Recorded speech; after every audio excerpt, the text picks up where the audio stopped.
Добрый день, уважаемые жители республики.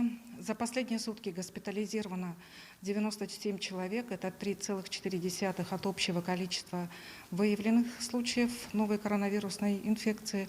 За сутки 2870 случаев выявлено. А за сутки 47% новых случаев заболевания зарегистрировано в городе Якутске, в районах республики 53%. 11 февраля лечение в стационарах получили 6,2% больных. В амбулаторных условиях лечится 93,8% больных.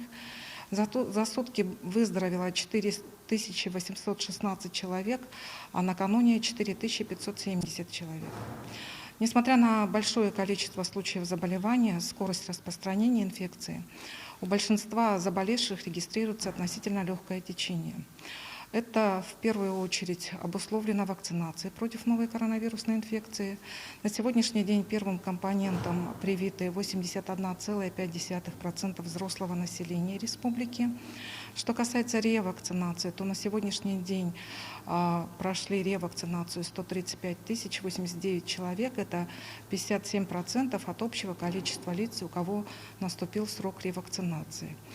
Отмечается низкий темп ревакцинации в следующих районах. Это Нерингринский, Мегино-Кангаласский, Алданский, Аймиконский, Мирнинский, ну и, конечно же, в городе Якутске. Необходимо обязательно в срок пройти повторную вакцинацию для создания устойчивого иммунитета. Уважаемые жители республики, в выходные дни вышли изменения, вышел временные изменения в порядке выдачи электронных больничных листов в соответствии с приказом Министерства здравоохранения Российской Федерации.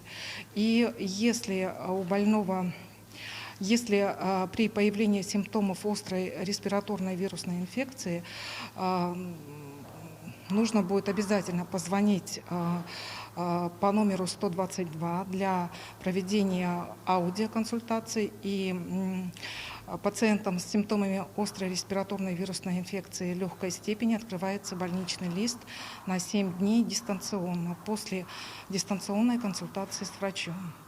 И если состояние больного не улучшится, и к нему должен быть направлен врач для очной консультации, оценки состояния здоровья, коррекции лечения, отбора анализов на COVID-19 и решения вопроса о госпитализации. Через 7 дней при выздоровлении и отсутствии симптомов больничный лист закрывается, также дистанционно. Уважаемые жители республики, мы призываем вас, чтобы вы берегли себя и своих близких.